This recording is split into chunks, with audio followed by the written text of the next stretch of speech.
So hey everyone, welcome to the channel. तो guys, इस video में मैं सॉल्व करने वाला हूँ एल्गोरिथम के क्वेश्चंस। एल्गोरिथम्स एल्गोरिथम किसके क्वेश्चन? इसरो के। कितने क्वेश्चन आए हुए थे? 5 क्वेश्चन आए हुए थे। कोई भी क्वेश्चन रिजेक्ट हुआ था क्या? नहीं। जैसा कि डेटा स्ट्रक्चर में शायद 3 क्वेश्चन मैंने बताया था रिजेक्ट हुए। पिछला वीडियो नहीं देखा आपने, जाके देख लो डेटा स्ट्रक्चर वाला। और उसके पहले मैं टीओसी और डेटा स्ट्रक्चर के क्वेश्चन सॉल्व कर चुका हूँ। और यदि तुम ग्रुप पे नहीं जुड़े हुए तो ग्रुप पे जुड़ जाओ, जहाँ पर मैंने पूरा पेपर शेयर किया हुआ है और आंसर की भी शेयर किया हुआ है, तो जाके ज्वाइन कर लो। ठीक है ग्रुप। तो बिना किसी देरी के क्वेश्चन नंबर 47 जो था, मेरा सेट सी था क्वेश्चन, उसका ये 47 क्वेश्चन है। और बी ए में कुछ भी हो सकता है डिफरेंट। क्वेश्चन देखते हैं।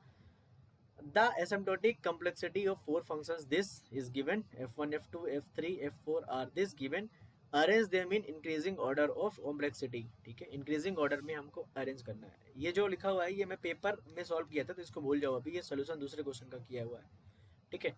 और ये क्वेश्चन मेरे से गलत हो गया था यार, जल्दी जल्दी में, तो गलत होने का रीजन बताऊंगा मैं तुम्हें। ठीक है, चलो। सबसे पहले F1 दिया हुआ है हमें, F1 और F2 दिया हुआ है हमें, और F3 दिया हुआ है, और F4। मैं एग्जाम में कैसे सॉल्व करता, यदि अब करता तो मैं वो बता रहा हूँ। F1 की वैल्यू दी हुई है 2 पावर n, F2 दिया हुआ है n power 3/2, n log n दिया हुआ है F3, और F4 दिया हुआ है n पावर log n। ठीक है, ये दिया हुआ है। सबसे पहले कैसे इनको जानोगे कौन सा फंक्शन बड़ा है? देखो, जब कुछ भी समझ में नहीं आ रहा तो लॉग ले लो। तो लॉग यदि लोगे तो हो जाएगा n log base 2। ये हो जाएगा 3/2 लॉग इन। बेस 2 पे ले रहा हूं मैं लॉग। ये हो जाएगा लॉग एन का एन लॉग एन हो जाएगा, और ये हो जाएगा लॉग एन इंटू एन। ठीक है, ये log N into log N हो जाएगा। ठीक है, तो लॉग एन की पावर कितना हो गया? ये 2 हो गया, लॉग एन स्क्वायर हो गया। अब इसकी वैल्यू होती है 1, तो ये हो जाएगा 1 एन हो जाएगा। इसकी वैल्यू होती है 1, ये हो जाएगा 3/2 लॉग एन। ठीक है, और इसको अगर तुम अलग अलग करोगे तो ये हो जाएगा log N plus log of log N, जिसको लॉग एम प्लस एम का फॉर्मूला पता है उससे हो जाएगा। Log M plus N is equal to log M plus log N, ये एक फॉर्मूला होता है बेसिक। और ये हो जाएगा तुम्हारा लॉग एन स्क्वायर। ठीक है, अब देखो थोड़ा कंपेयर करते बन जाएगा। कैसे? देखो, अगर मैं F1 को देखूं, F1 देखो सबसे बड़ा है, क्योंकि F1 n है और बाकी log n के टर्म में थे, तो F1 सबसे बड़ा होगा। मतलब F1 किस में आना है? लास्ट में। तो लास्ट में आएगा मतलब इंक्रीजिंग ऑर्डर में अरेंज करना है ना, तो लास्ट में आएगा मतलब यहाँ पे ए और सी ऑप्शन हो सकते हैं। तो मैंने डी लगा दिया था, पता नहीं क्यों। ठीक है, मेरा गलत हो गया था क्वेश्चन। ठीक है, अब देखते हैं इन दोनों में। देखो, यहाँ पे लॉग इन है और यहाँ पे लॉग इन स्क्वायर है, मतलब F4 जो है F2 से बड़ा है। F4 जो है F2 से बड़ा है। ठीक है, F4 F2 से बड़ा है, तो F4 F2 से बड़ा है, मतलब F4 आगे आ रहा है इसमें भी और इसमें भी आ रहा है। ठीक है, दोनों ऑप्शन हो सकते हैं अभी। ठीक है, देख लेते हैं और आगे। ठीक है, अब F2 और F3 में देखो, F2 और F3 में यहाँ पे केवल 3/2 लॉग इन है। यहाँ पे लॉग इन के साथ लॉग ऑफ लॉग इन है, दो टर्म है यहाँ पे। तो F3 क्या आ रहा है? F3 क्या आ रहा है? देखो यहाँ पे अगर तुम ऑब्जर्व करोगे F3 का जो टर्म है लॉग इन के साथ लॉग ऑफ लॉग इन भी है। ठीक है, और एक चीज और कर सकते हो इन दोनों को, F3 F4 में तो तुमने कंपेयर कर लिया ना, F3 F4 में। ठीक है, F3 F4 कर लिया। F2 F3 कर लो कंपेयर, या F2 F4 कर लो। F2 F4 में भी F4 आगे आ रहा है, F3 F4 में भी F4 आगे ही आ रहा है। तो F4 आगे कहाँ आ रहा है? दोनों से यहाँ पे आ रहा है, तो ये ऑप्शन क्या हो जाएगा तुम्हारा? सी। ठीक है, और एक चीज और देख सकते हो F3 और F2 में कि F2 का 3/2 है, 1.5 टाइम्स लॉग इन है, और इसका कितना टाइम्स है? इतना, एक ही है, लॉग इन ही है ना। तो ये F2 जो है तुम्हारे F3 से आगे आएगा, तो ये ऑप्शन हो गया सी। तो ऐसे तुम देख सकते हो सोल्यूशन, जिसको मतलब सोल्यूशन आ गया तो ये क्वेश्चन थोड़ा सा इजी लेवल का मानता हूँ मैं, क्योंकि यहाँ पे मतलब ज़्यादा टफ नहीं था, है ना। सीधे बेसिक क्वेश्चन था जो नोट्स पे होते हैं। सेकेंड क्वेश्चन पे आते हैं। Find the minimum spanning distance and corresponding number of edges for the following graph. ठीक है, तो यहाँ पे स्पैनिंग ट्री बताना है, और स्पैनिंग ट्री में क्या मतलब वेट होगा, मिनिमम वेट स्पैनिंग ट्री में, और कौन कौन सी एजेस, मतलब कितनी एजेस होंगी। तो देखो, यदि एन बैटिक्स होते हैं तो हमें n-1 एजेस लगती हैं, सिंपल। तो कितने बैटिक्स हैं? 1 2 3 4 5 बैटिक्स हैं, तो 4 एजेस लगेंगी, तो 4 वाले ऑप्शन सही होने चाहिए। ठीक है, अब ए से स्टार्ट करो। ए से स्टार्ट करते हैं अपन, कहीं से भी स्टार्ट कर सकते हो।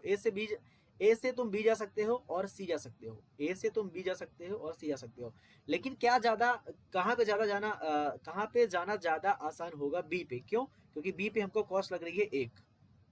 ओके, ठीक है, तो ए से शुरू करो और ए से देखो कि कौन सा बेस्ट चीज पॉसिबल है तुम्हारे लिए, तो बी पे जाना पॉसिबल है अभी, तो वेट करो, ठीक है। अब देखते हैं ए और बी के पास हैं हम। अब देखते हैं बी से हम कहाँ जा सकते हैं, बी से सी जा सकते हैं, ई और डी जा सकते हैं, लेकिन सबसे बेस्ट ऑप्शन क्या है, 3 है। और ए से भी ऑप्शन है सी जाने का, लेकिन 7 है, तो बी से हम ई जाएंगे और हमारे पास ऑप्शन क्या है 3 जाने का, और वो क्या है ई पे, ठीक है। अब हम ए बी ई पे कहीं भी जा सकते हैं, ठीक है। तो ई से तुम कहाँ जा सकते हो, ई से तुम डी जा सकते हो, ई से तुम सी जा सकते हो, ई से बी, बी क्यों जाओगे वापिस, तो ई से डी जाना एक बेहतर ऑप्शन है जो कि 2 है, ठीक है, सही बात है। अब तुम डी से बी जा सकते हो, लेकिन क्यों जाओगे, पहले जा चुके हो, तो तुम कौन सा नोड विजिट नहीं किए हो, सी, तो सी जाने का बेस्ट ऑप्शन क्या है, या तो तुम ई से जाओ 6, या तो बी से जाओ 5, या ए से जाओ 7, लेकिन बी से तुम सी जा सकते हो, सिंपल। सी और 5 पे तो तुम्हारी एजेस 1 2 3 4 हो गई, और वेट काउंट कर लो, 5 1 6 3 9 2 11, तो ये आंसर मेरा सही था। Simple question, basic question, basic question, ठीक है।